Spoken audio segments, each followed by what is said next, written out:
What's on your agenda today? Grilling. It's summertime. Yeah. And it's no better The new time than the issue is present all to be- about the local barbecue. Yeah, we have our new issue, the summer grilling. Yeah. And yeah, so several weeks ago, we got a couple people together just from the local food scene and shared some recipes together at our editor's house. And so we put all of our own recipes into this issue of the magazine. Fantastic. And it's up for you to take and The recipes are good. Yeah, work with them on your own and maybe make them your own. So and so today I brought one of the people who's featured in the magazine, and this is Chef Shawn Weed, who's the executive chef at UNM.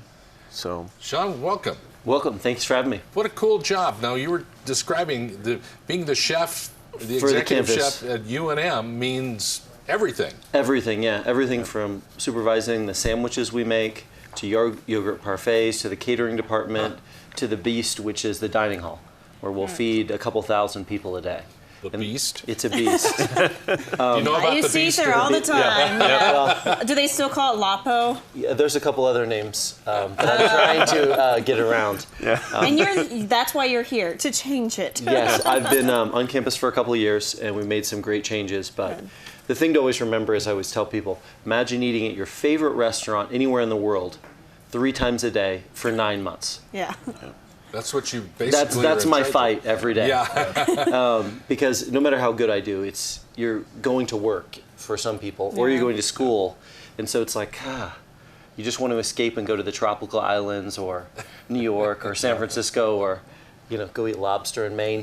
So it doesn't matter that I have 8 different stations of food running all day long. It's still, it's the grind of going to the same place. Yes. I And can it's imagine. and it's in the dining hall. It's at the golf course. course. It's not just on campus. No, it's absolutely. everywhere. In the law school as well. Yeah. So Or- keeps me busy. Or if the president wants to cater it for some Absolutely. big wigs, that kind of stuff. Yep, that's actually a funny little quick anecdote. I got locked in his house last year. We had a Supreme Court justice come. So Yes. Secret Service took our whole crew in the house, and we all had to stay from like an hour before till after, which I wasn't planning on because I have this whole operation to run. Yeah. Yeah. And I'm stuck in a garage for 4.5 hours.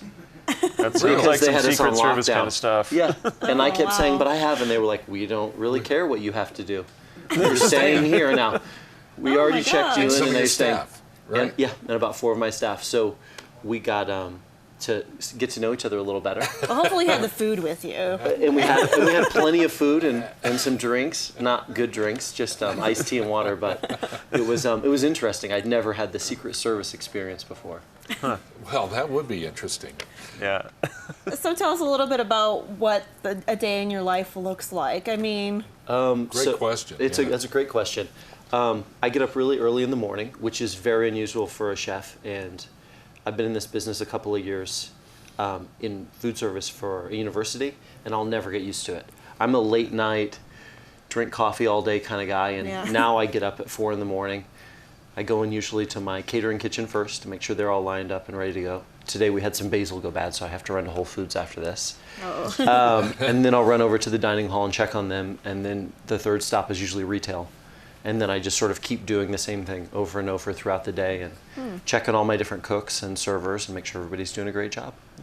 nice. And then when they need recipes or there's something fancy that they need help with, I jump in and I'm happy to lend a hand. And usually I get pretty messy. You caught me at a good point in the day. Yeah, Yeah. no kidding. Before you were Early. messy. Do you ever get any creative time? Chefs inherently are creative artists. Yes, Do you? it's amazing. Actually, right now I'm in the process of designing all the menus for the dining hall for fall. So I have 8 stations, 7 days a week, at least 2, if not 3, 4 meals a day. So I get to design all those menus and make sure we have recipes and production and all that good stuff. So it's pretty exciting. We're actually unveiling a new vegetarian station right now, so that's what I'm working on. So it's something like 400 recipes I'm putting together per month just to make it unique. So it's all somewhat homemade. It's not like it's not like it bought used to in a be. store No. and you microwave it or put in the oven. You guys make it. Yeah, we're running about 80% fresh produce Wow. right now. Beautiful. And French fries are what are killing me. I would probably be at about 85% if it weren't for French fries. Yeah. But I'm not hand cutting French fries. I'm not that mean to my Yeah. staff. Yeah.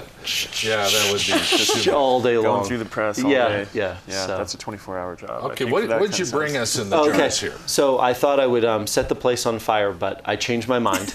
We've done that already. so- Okay, great. So instead of actually doing some grilling in here, I made you guys a bourbon peach barbecue sauce. Because the peaches are in season right now.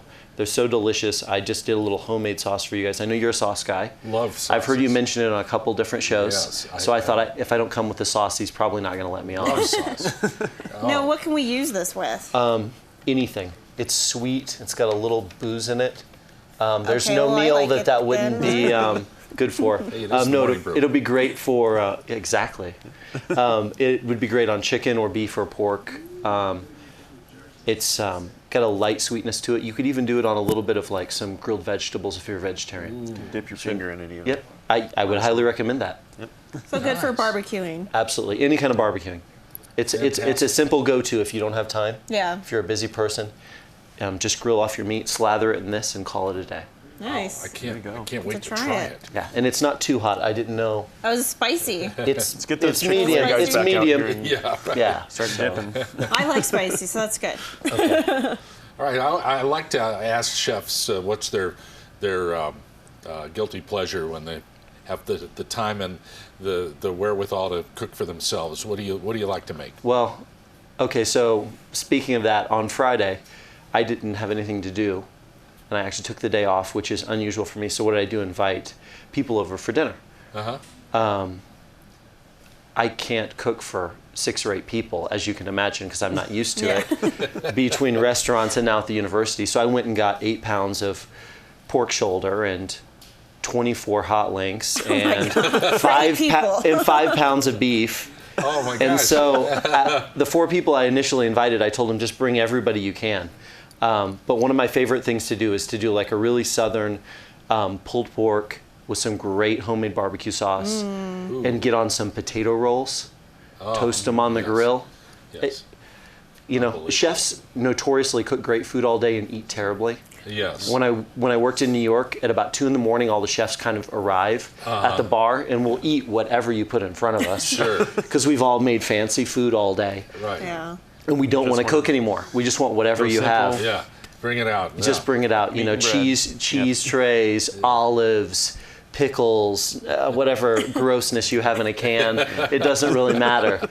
So did a lot of your guests go home with leftovers? Plenty of leftovers. I did some Moroccan chicken wings too, which everybody Wow. seemed to enjoy. Well, now, why aren't you inviting Larry and I to these kind of things? I guess you'll have to be on the next Okay. list, Okay. on the next guest list. But I'm getting hungry here. all the trainers at the gyms around town love me because I'm sending people to them. They come eat my food all day, and then they're like, "Oh my God, that's another half an hour on the treadmill." So my wife keeps telling me, she's like, "Are you trying to kill me?" Shawn, when you first heard about this executive chef job at UNM, Yeah. and all that it entails, I got about a minute left. Yeah. Were you willing to take this whole thing on? It was the most exciting challenge I'd ever had. Because I've worked in restaurants on both coasts. I've cooked overseas. I've cooked in kitchens in foreign languages. But I'd never cooked for 1,000 people at once. And I thought, This is it. this is the chance. Like, how many other opportunities am I going to get? I mean, I've even done catering, large-scale catering, but that's 100 or 200 people. It's never 1,000. Yeah. And at the university, I get that chance. And then along with it, my day is broken up by doing all of these divergent things. And it's Fantastic. exciting. It's like I'm the kind of chef that cooks for people, not for my ego. Yeah. It's really fun.